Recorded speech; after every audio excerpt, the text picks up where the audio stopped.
कि आस्था की परीक्षा तब होती है जब हम प्रभु से जो चाहें वो हमें ना मिले, लेकिन तब भी हमारे दिल से धन्यवाद निकले। एक छोटी सी कहानी सुनाता हूं भगवान के प्रिय भक्त की, जो मंदिर में जाता था, पूजा अर्चना करता था, भगवान के बड़ा करीब था। एक दिन उसने भगवान से कहा कि भगवान, आप कब तक यहां मूर्ति बन के खड़े रहेंगे? आज आप जरा घूम आइए, आपकी जगह मैं खड़ा हो जाता हूं, अगर आप मुझे आज्ञा दें। भगवान ने कहा ठीक है, मैं चला जाता हूं, लेकिन एक बात का ध्यान रखना, और वो एक बात ये है, शर्त ये है कि यहां जो भी आए दर्शन के लिए, जो भी मांगे, जो भी करे, जो भी हो, तुम कुछ मत बोलना, तुम कुछ मत करना, बस मूर्ति बनकर खड़े रहना। मैंने सबके लिए प्लान बना रखा है, योजना बना रखी है, सबका काम कर दूंगा, तुम कुछ मत बोलना। भक्त ने कहा ठीक है, जो आज्ञा।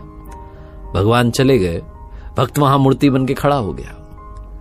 भक्त आते रहे, जाते रहे दर्शन के लिए। एक व्यापारी आया, प्रणाम किया, प्रणाम करके जब पलटा तो उसकी पॉकेट में से, उसकी जेब में से पर्स गिर गया। व्यापारी ने ध्यान नहीं दिया, वो चला गया।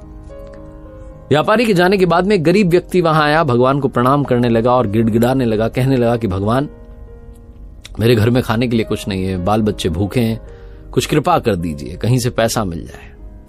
ये बोल करके, प्रणाम करके जब वो पलटा तो उसे वो पर्स दिख गया।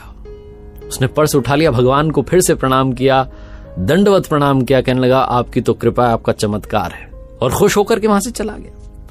ये सब वो भक्त देख रहा था जो मूर्ति बन के खड़ा था और सोच रहा था ये क्या हो गया, चोरी करके ले गया।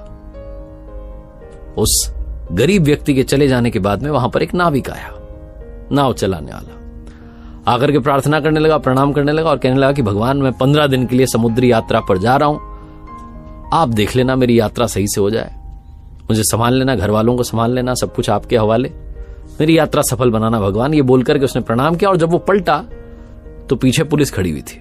वो व्यापारी खड़ा हुआ था जिसका पर्स गिर गया था, वो आरोप लगा रहा था कि इस नाविक ने वो पर्स चुराया क्योंकि मेरे बाद में ये आया है।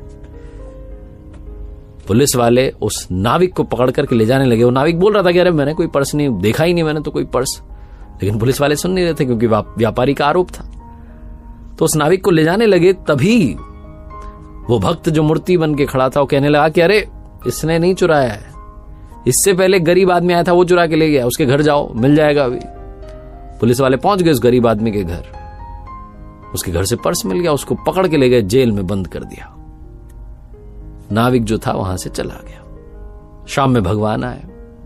भगवान आए तो उस भक्त ने उनको सारी बात बताई कि भगवान आज ये सब हुआ।